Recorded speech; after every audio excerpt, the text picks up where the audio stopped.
Hey, I was expecting him to start boxing. You know, the first round was pretty intense, and then I wasn't expecting him to come so aggressively. And then, yeah, he just, you know, and then after the first round, I thought, oh, here we go, he's going to start boxing. You know, he was going to just come out the first one, but he just kept coming forward. So that's what happens. Now the fight's over, can you reveal something about the game plan to us? The game plan was to box smart. But when the fight happens like that, and it was that sort of rivalry, you know, it was good. I respect David. You know, I hope he's all right. He's a great fighter, and you know, I don't think people give him the credit he deserves because of the way we just fought. We literally just punched on, so I don't think he'll get as much credit as what he deserves. But man, he's a great fighter. David, Final one. I'm sure everyone here agrees that this is potentially a knockout of the year candidate, and I'm glad we're all that we find David safe. How does it make you feel that he's a potential knockout of the year candidate?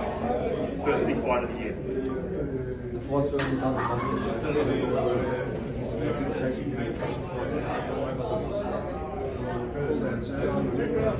do you match up the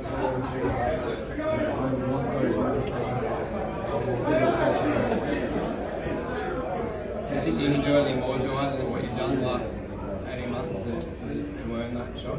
Do you think you can do anything more to convince him? Honestly, I don't pick fights. You know, I'm not the one. You know, I'm not picking fights or, you know, I'm just fighting. Whatever they put in front of me, that's how we're going to fight.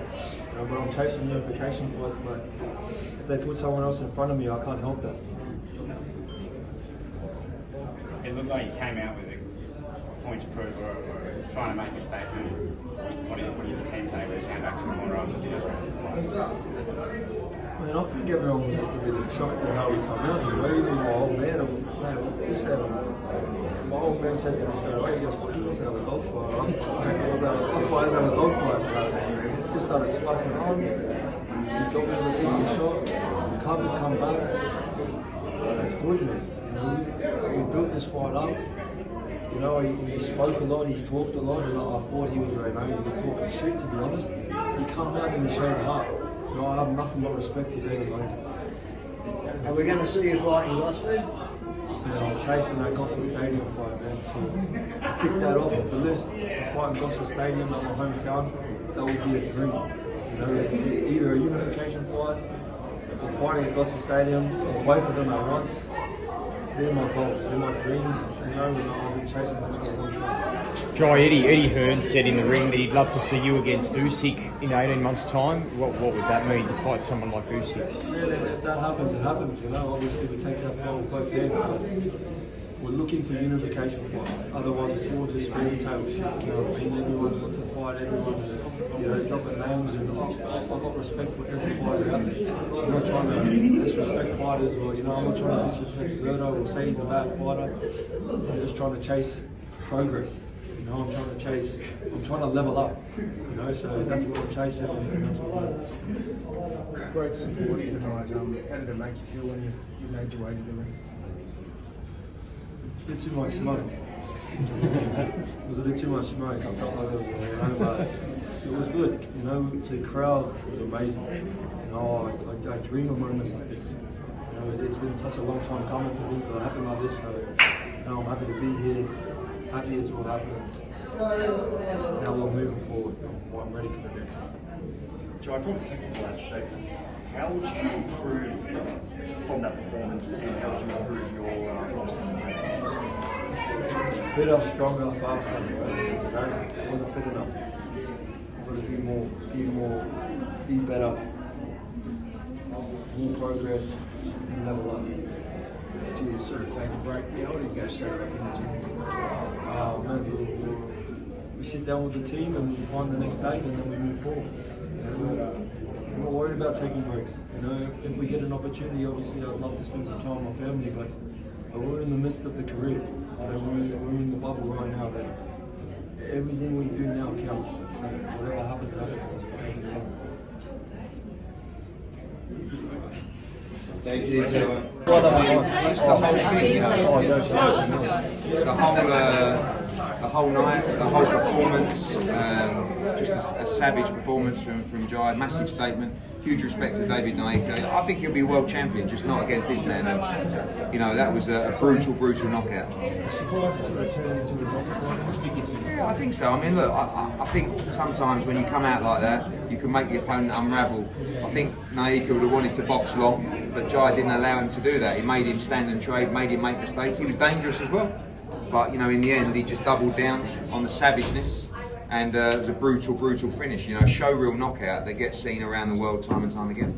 Jai mentioned Zurdo, Ramirez, you mentioned Usyk. What needs to happen to make those fights? Yeah, like, I'm looking down the road. Jai's humble and he's committed to the cruiserweight division. But for me, you know, one of the greatest cruiserweights of all time was Alexander Usyk. He became undisputed, he moved up, he became undisputed at heavyweight. So the short-term focus is another belt, ASAP.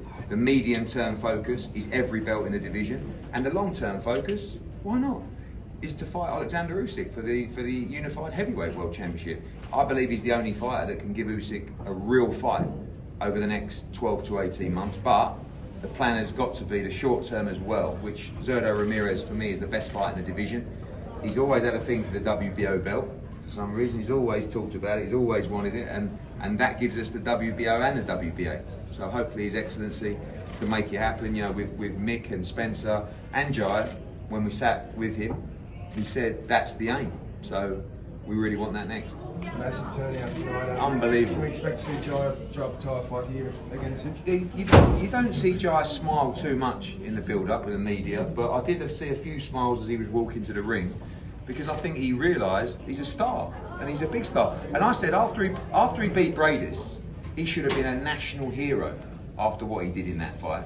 And I think now he's starting to get the recognition that he deserves. That was an incredible atmosphere. I see great atmospheres in the UK and America, all around the world. That was right up there. Wednesday night on January the 8th. When Mick said to me, we're going to go January the 8th, I said, what? He said, on a Wednesday night. I said, you're absolutely mad.